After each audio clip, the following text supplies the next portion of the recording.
कर्नाटक के अंदर वोकालिंगा अलग था, वोकालिंगा अलग था, लिंगायत अलग था, दलित अलग था, एससी अलग था, ओबीसी अलग था, ब्राह्मण अलग था। दूसरी तरफ तो मुसलमान ही था ना, ये तो होता ही है। अच्छा आप यूपी आ जाइए, दलित अलग, यादव अलग, राजपूत अलग, ठाकुर अलग, ब्राह्मण अलग। अरे यहां तक तो ओबीसी के अंदर सैनी मौर्य अलग कर देते हैं ये लोग, होता ही है ये तो। इसमें हमारा डिप्टी सीएम भी होना चाहिए, हमारे 5 मंत्री भी होने चाहिए, लेकिन आप 24 में उलझे पड़े हैं अभी। आपको लग रहा है कि यहां से बस 24 पकड़ लें। डिप्टी सीएम होना चाहिए, तो इसमें तो कोई बुरी बात नहीं है।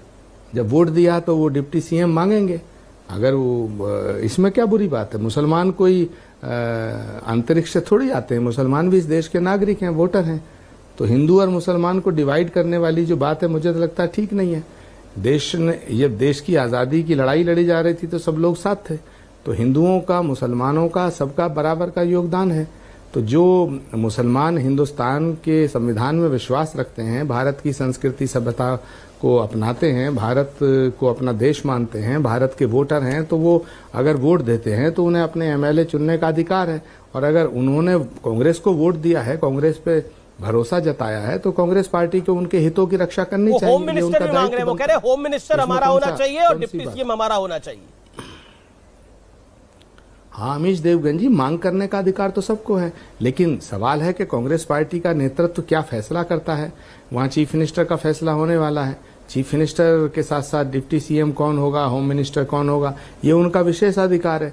जब एक वर्ग है, एक कोई भी सेक्टर है, अगर वो डिमांड करता है तो डिमांड करने पर तो कोई पाबंदी नहीं होनी चाहिए। अमीश देवगन जी, अब कल को आप डिमांड करो देश में कुछ, तो उसमें मैं थोड़ी कहूंगा कि आप डिमांड मत करो। देना न देना वो अलग बात है। मैं कोई डिमांड करूं तो आप उसे रोक। सेकुलर देश है तो मुस्लिम डिप्टी सीएम बन सकता है, होम मिनिस्टर भी बन सकता है। डिमांड तो हो ही रही है। एक तो मेरे पर इल्जाम लगा कि मैं देश को सेक्युलर नहीं मानती, और आज मान रही हूं ऐसा बिल्कुल भी नहीं है। मैं कहती हूं कि इस देश को हिंदू राष्ट्र होना चाहिए, लेकिन जब तक हमारे संविधान में संशोधन नहीं होता है और ये सेक्युलर शब्द नहीं हटाया जाता है, तब तक ये देश सेक्युलर है। और मैं इसको क्यों नहीं मानूंगी, मैं इस देश की नागरिक हूं। लेकिन ये जो मोहम्मद अली जिन्ना वाला तर्क दिया जा रहा है कि इस देश में सब कुछ सिर्फ और सिर्फ प्रोपोर्शनल रिप्रेजेंटेशन पे डिसाइड होगा, ये तर्क गलत है। आज लोग हवाला दे रहे हैं कि हमारे यहाँ अब्दुल कलाम प्रेसिडेंट रहे, हमारे यहाँ हमने इनको एजुकेशन मिनिस्टर बनाया। बात उसकी नहीं है आचार्य जी। आप मुझे बताइए कि क्या अब्दुल कलाम ने इस बेसिस पे नेगोशिएट किया था कि आप मुझे प्रेसिडेंट इसलिए बनाओ कि मैं मुसलमान हूं। मैं बार बार कह रही हूं, ये जो आज की भाषा है और ये जो तेवर है, ये 1920 का तेवर है, जब हमारे देश में विभाजन की नींव डाली जा रही थी।